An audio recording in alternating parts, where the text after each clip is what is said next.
Our next storyteller is an East Tennessee native who draws their inspiration from the tradition and mysticism of Appalachia.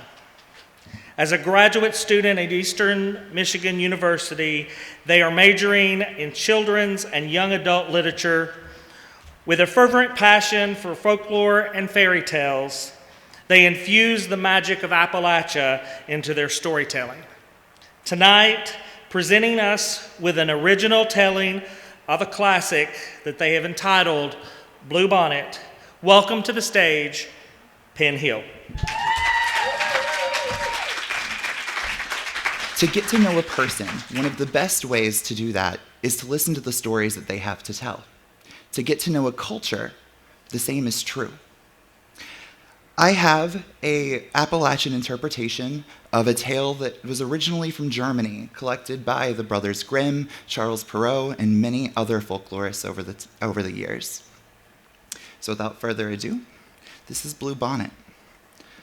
Once upon a time ago, nestled deep in the heart of the Appalachian Mountains, there lived a precious, innocent girl who had a charm that could win over every soul that she met.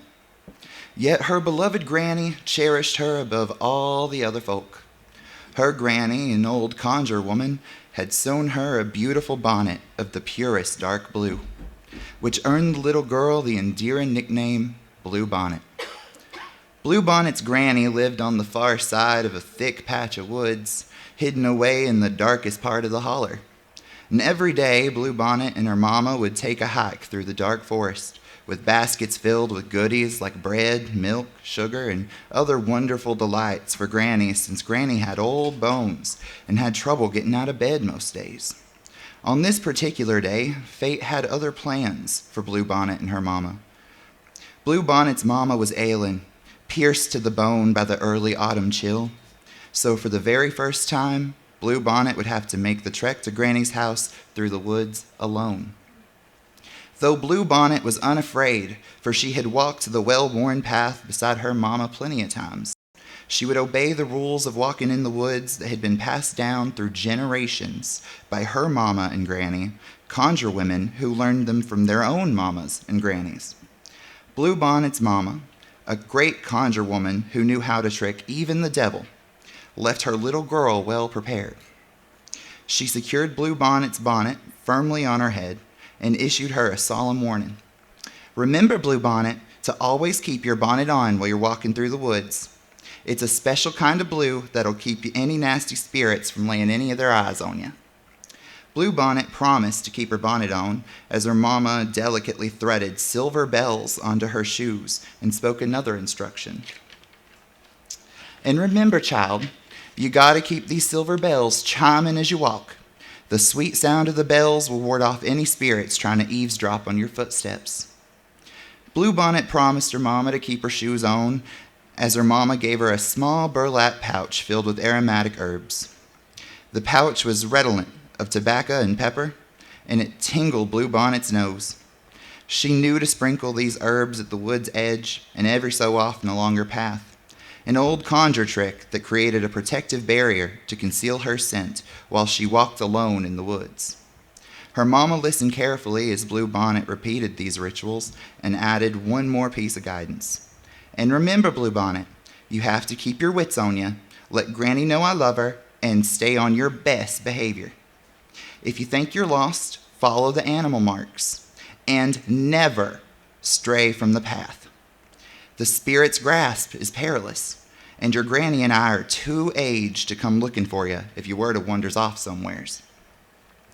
Blue Bonnet made many promises to her mama that she'd follow all the guidelines and stay safe, and gave her mama a big old hug before she set off on her journey alone. As she approached the entrance to the dark woodland, she listened to the silver bells as they chimed with her every step. Her blue bonnet was fastened securely on her head, shielding her from any prying eyes from just beyond the trees. Before Blue Bonnet ventured into the woods, she could sense a presence lurking beyond the tree line. She took a moment to comfort herself, and as her mama had taught her, she unveiled the pouch of herbs. She sprinkled just a little bit before entering the woods, casting an aroma of sweet tobacco and spicy pepper that would shield her along her path. Blue Bonnet continued on the well-trodden path until she came across the crossroads that she and her mother would stop for a break at every day. Usually, the crossroads were eerily empty, without even the songs of the whippoorwill or the frogs to break the silence. Today, however, she found a colossal beast that looked like a demented deer upon the trail. It had twisted limbs and spikes along its back. Its antlers swung loose like branches of a tree, grabbing at things in the breeze. Its crimson eyes seemed to look through her, and though she whistled in astonishment, she quietened herself swiftly, mindful of the rules of the woods, her mother's teachings, and a warning that you should never whistle in the woods. "It cannot see you," she murmured. "Your bonnet keeps you hidden. It cannot hear you, Blue Bonnet. Your silver bells mask your steps, and it definitely can't smell you through the smell of the sweet herbs Mama mixed for you." With her courage renewed by the reminders of her Mama's protections, she continued. The creature remained motionless as she gathered nearer, blocking most of the path forward. Blue Bonnet veered ever so slightly from the path to get past it, figuring she couldn't get lost for just one step off the path. As she walked by the critter, she swore she heard a faint whisper, quiet and chilling like a haunting echo, speak the words, "Blue Bonnet." Now, Blue Bonnet knew better than to respond, so she kept walking forward, determined to ignore the call from the critter that she was now sure was one of the spirits her mama had warned her about. She knew better than to look back over her shoulder, knowing not to acknowledge whatever the creature was, and trusted her bonnet, her bells, and her herbs for protection. Despite her curiosity, she kept her eyes forward, mostly because she didn't know if she'd want it to be there or not, if she was to look back. Blue Bonnet was anxious, but still confident in her safety. She knew the rules of the backwoods and was following them to the best of her ability. She kept her feet firmly on the path, swiftly passing one another as the silver bells chimed hastily towards Granny's house. She walked as fast as she could without breaking out into a run, for an unsettling worry gnawed at her, a suspicion that the spirit had glimpsed her, despite her blue bonnet, that it had heard her, despite the silver bells, or perhaps even smelled her through the aroma of the herbs that should have shrouded her in protection. This worry gnawed on her like a dog does a bone. The little girl did not stop at the little patch of wildflowers to collect a bouquet for her granny, or at the little creek to watch the fish swim by, because she knew not to piddle in the woods, especially when she was alone. With determined steps, she finally made her way to her granny's little cottage, and the back door of the backwoods nestled deep in the mountain holler. Blue Bonnet knocked gently on the door of her granny's cottage and discovered the latch was already lifted. She waited patiently for a response. "Go ahead and push it open," a muffled voice called from within, "and remember to take your shoes off so you don't go dragging mud all through the house." Blue Bonnet eased the door open, excited to see her granny and slipping the little shoes with the little silver bells off her feet before speaking. "Good afternoon, Granny," she greeted her. "I have brought some of Mama's treats for you, and still have half a pouch of herbs to make the trip home." "Place the basket of goodies and the herbs in the cabinet, dear," came the reply. "And come here so your old granny can set her tired eyes on you."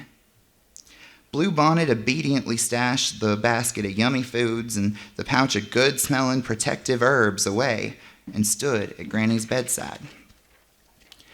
"Now, Blue Bonnet, take that precious bonnet off so I can get a good look at your face."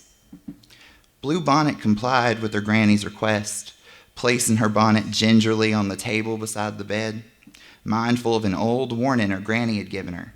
"Don't you ever lay a hat upon a bed. The spirits will take it as an invitation to sleep right beside you." As she looked back at her granny, she noticed Granny looked a little different than she had before. The old woman's tired red eyes were wide with excitement. Blue Bonnet remarked, "Gosh, Granny, your eyes have grown so wide." "The better to see my darling granddaughter with," replied Granny, who was picking at her ears. "And gosh, Granny," Blue Bonnet continued, "how enormous your ears have gotten." With a snort and a laugh, Granny replied, "The better to hear my darling granddaughter with."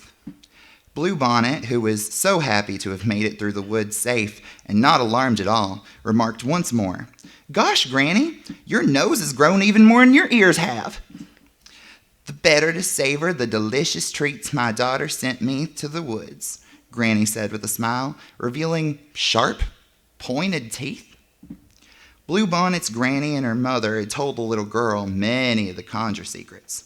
She had been taught the ways of the woods and the art of outwitting many kinds of spirits. Yet she was unawares that in the woods a spirit unlike the others could pilfer faces, garments, and even voices of the living folk, and that it listened at the edge of the woods for opportunities to learn.